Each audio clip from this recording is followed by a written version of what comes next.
All right. Well, the worst fears of Bills fans were realized on Thursday morning when it was announced by Sean McDermott that Matt Milano is out for an extended period of time. Not even sure if he'll be available this season with a torn bicep. Sal Capaccio, Matt Bove, it's always game day in Buffalo.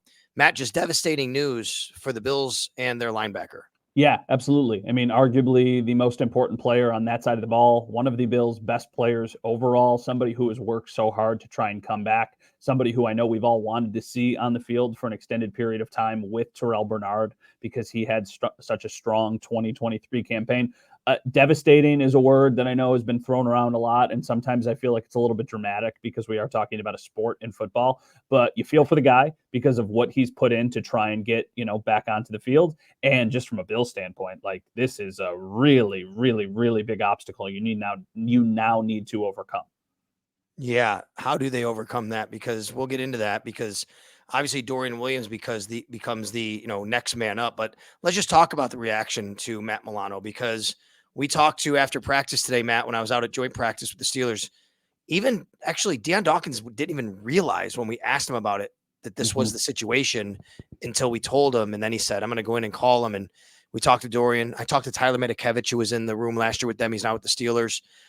Terrell Bernard didn't want to talk to the media today. And I will tell you, you could see, I think Sean McDermott he was kind of somber today when he talked to the media right before going out. You could see the impact because obviously Matt is a great player, but everybody's seen how hard he's worked to get back to being at this point to be ready to play football. Yeah, I mean, what you're describing and painting the picture sounds eerily similar to when Tre'Davious White had his first injury after they won a game on Thanksgiving, or even a little bit of when Von Miller got injured on Thanksgiving. And I think they all realized, like, okay, yeah, this is a win, but we're going to deal with now this massive injury. This didn't happen after a win. So this was just all, hey, this is what's happening. This is what you now need to try and figure out how to deal with. And Terrell Bernard not speaking is a story within itself of that just shows how much he means to him, like how much Matt Milano means to Terrell Bernard. He's somebody who's very gracious with his time, very available. I would imagine today was a pretty emotional day for him as well. And for really the entire team, like Deion Dawkins, I heard him say, like they were the same draft class together. Those are the guys that you want to try and win with, the guys who you've been in the trenches with for all these years. And now you might not get a chance to do that with one of your brothers for, this next season and stack that onto a season where you already had a injury last year. Like that's really tough. So there is a kind of silver lining to this if you want to try and make it that way, which is a couple things. We don't know if he's out for the season. There's a lot of different options and treatments available. There's going to be surgery involved. There's a lot of different kinds of surgeries, and there's a lot of different, technological advances with these kinds of things. It's generally 3 to 4 months for a tear, but we don't know exactly what the tear is, how, I guess how, bad it is. It's a tear nonetheless. It's possible. In fact, when Adam Schefter tweeted out, he said maybe by December they're hoping to get him back. So it is possible he could come back. The other silver lining would be this does give him a little more time with his leg, right? So if he does come back and this year, maybe it's a situation where he's not only healthy with his bicep, but even more healthy with his leg to be fresh and ready to go. And if the Bills have a good record, they're fighting for a division still and even a conference, you get Matt Milano to join your team. Yeah, for sure. That's really trying to look glass half full. That, and of course, we'll talk about Dorian Williams a little bit. This is a tough blow for the Bills. I am just going to kind of operate under the assumption that we don't see Matt Milano this year until we get to a point of maybe getting an update. But given the injuries coming back from, given the fact that there's going to probably be surgery required, did Sean say that? Is there definitely surgery required? I'm pretty sure he confirmed there's going to be surgery. So surgery, already pre-existing multiple injuries, player who's a veteran, has been in the league for a long time. I'm sure he will do everything he can to get back, but at the same time, like all of the stars need to align. It almost feels like Micah Hyde a couple years ago where he got cleared in the playoffs to come back for the next game and they lost. Maybe it could be a couple weeks or a month before that, but I think plan to not have him, and then it could be a pleasant surprise if he's back. Let's talk about how they're going to move forward because obviously Dorian Williams now becomes the new player and a guy who we saw last year a little bit. He's got to step into this role. He's going into year number 2. What did you see from Dorian in year number 1? And what do you expect from him in year number 2 next to Terrell Bernard, assuming he will be the starting will linebacker for the Bills? Good in the run game, flashes, concerning in the pass game. Now, young player, could absolutely get better, will get better. I'm betting on him getting better. The Bills are betting on him getting better. If he can be a fundamentally sound linebacker in pass coverage, then I think you feel pretty good about it because he's an athlete. He has flashed at times. The thing you wonder, though, about is, can he do it? Can he do it on a consistent basis? And can he do it with such a big sample size of, an entire season? So big opportunity for him. I'll say, though, there's a lot of similarities to just the situation last year with Terrell Bernard, this year with Dorian Williams. Not saying they're the same player. Uh-huh. We had the same conversation last year. Yeah, we did. What we're going to do next to Matt Milano, and Terrell Bernard ended up being a really, really good find. Dorian Williams was a third-round pick for a reason. A really good talent, like really talented. So maybe they find something with him too. That's the best case scenario. You remember last year? It's funny you say we had that conversation. You remember last year? Not only we have the conversation, but it was A, is Terrell Bernard even big enough to play the position?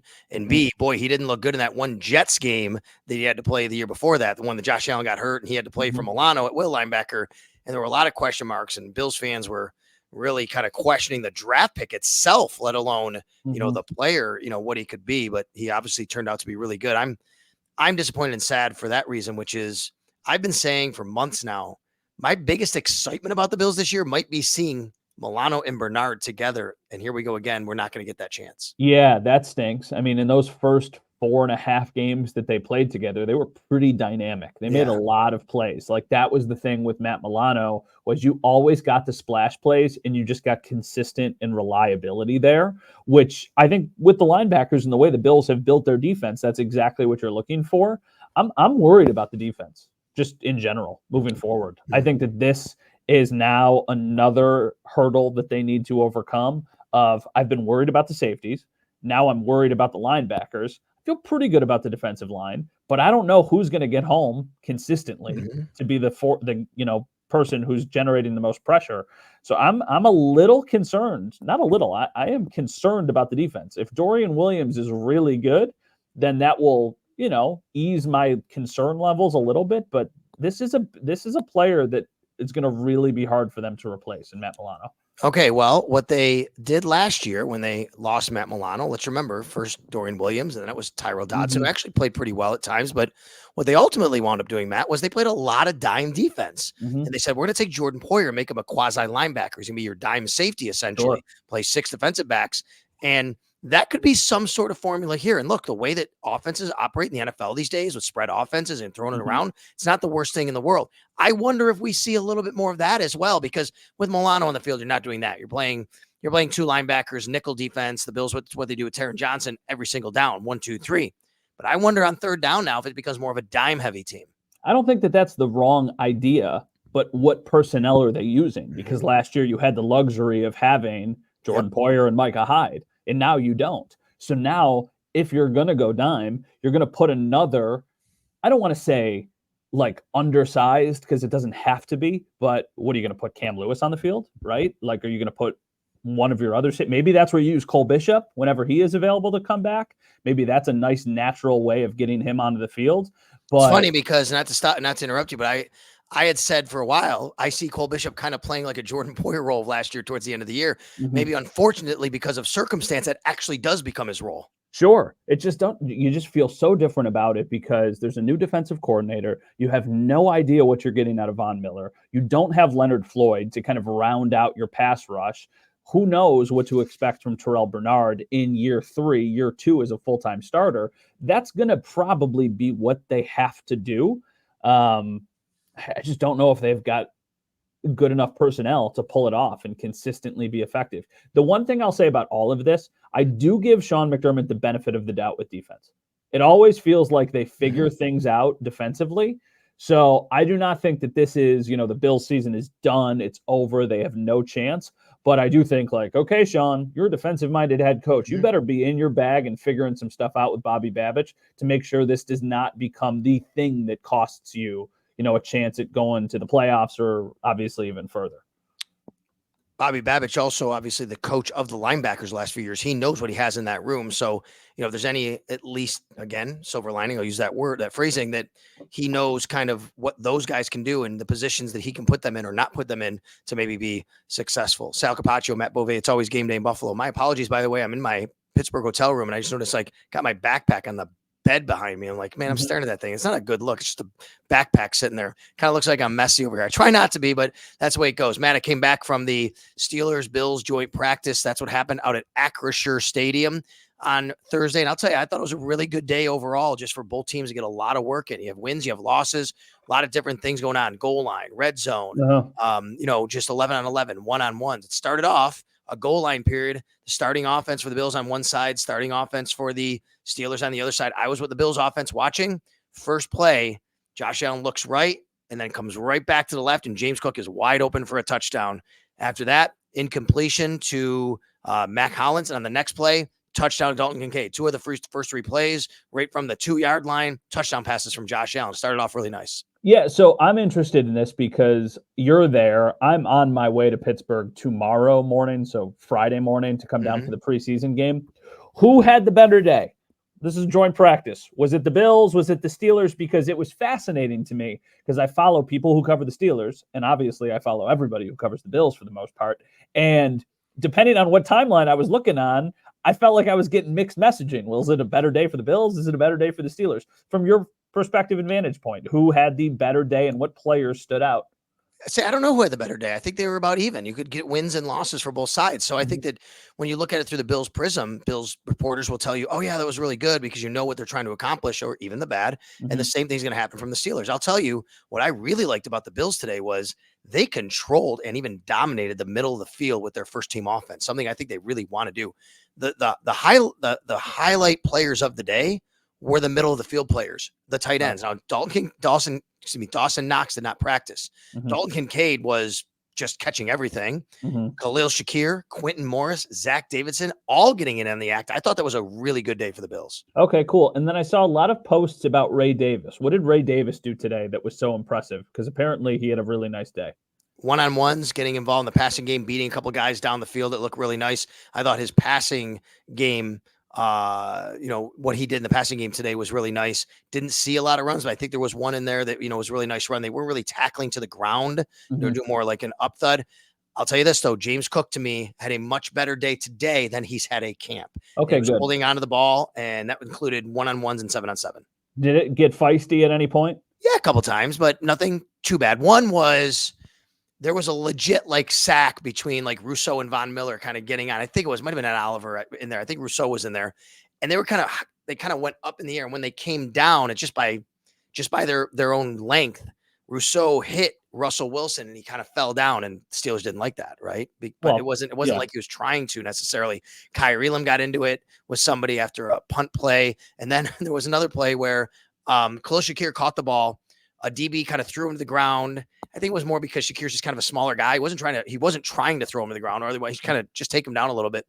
And Spencer Brown didn't like that. He got in, he pushed the guy gets up. He tries to hit Spencer, but he's looking up in the air so high. It was tough. So they get separated. To me, it was a really good day with all that.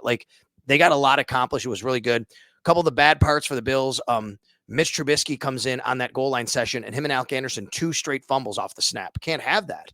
Yeah. You got it. And then Cedric Van Pran Granger came in and took over for Alec Anderson, in that moment. Kyrie Elam, a really bad pass interference penalty that he shouldn't have taken. The Bills had quite a few of those holding and pass interference penalties and one-on-ones. Those got to be, cleaned up a little bit. And the other thing I didn't like was, and we saw this last week, the Steelers quarterbacks got to the edge too much in rollout situations and had too many options. And that's got to be something the Bills address.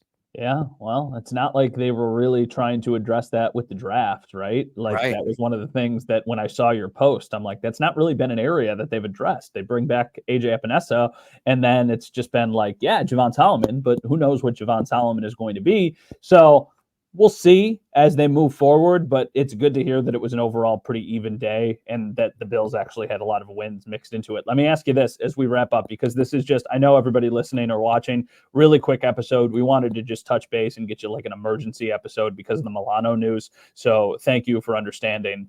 Last one for me. You think the starters play on Saturday? Because after listening to Sean talk, I know he was very non-committal. I kind of think they're going to play again. Feels like they might. I wonder if he uses today to say, like, because he wouldn't commit. And he said it's unfair because they're going out to play this game today, this practice. It's unfair to me to talk about Saturday. I wonder if how they play today might factor in if they play on Saturday. I wouldn't be surprised either way. I don't know if we're even going to know that until Saturday. Yeah, that's what's weird to me, because I'm thinking about, admittedly, you think about your job, you think about what you have to do. I'm thinking about getting down there and going on TV on Saturday at 6:00 before the game starts and talking about, will we see Josh Allen? Will we not? It'll be very much like, trying to figure out, okay, he's on the field. He's got cleats on. Does he have a helmet? Is he throwing? Is he really warming up? You're going to try and figure all of those things out. So I don't know if we'll find out before. I don't think they should, because listen, like, they just have a devastating injury in practice. I think anytime you can avoid potential disaster, you should. But they played 2 games last year, so I'm assuming they're going to do 2 this year. All right, Matt, enjoy your trip up to Pittsburgh, down to Pittsburgh, I guess. Be safe on your trip to Pittsburgh. I am headed to the Bruce Springsteen concert here tonight in Pittsburgh. So that should be fun in here for a couple of days. So you enjoy your time here, and we'll catch up this weekend and give everybody another episode soon enough. You got a favorite Springsteen song? I think it might be Born to Run. That's my dad's favorite Springsteen. Yeah, I cannot talk today. What was the word I was trying to say earlier that I couldn't say? You were trying to say something. I can't remember what it was. You're right. Bruce Springsteen. My dad's favorite Bruce Springsteen song was Born to Run. And I actually added that to the playlist last weekend. I did too. It was on my playlist to drive to the stadium. I created a playlist just because you and I talked about the playlist. I had Iron Maiden on there. I think I had Eminem, Lose Yourself. I think I had something like that. And I think every week I'm going to switch it up. We're going to switch it up on this episode by giving you a very brief one, but we thank you for watching at Sal Sports on YouTube. Of course, you can always follow us along here. You got at Matts_Bove, at Sal Sports. Follow us on Twitter. And of course, listen to us wherever you pod. Matt, be safe on the way up, buddy. Thanks, buddy. I'll see you soon.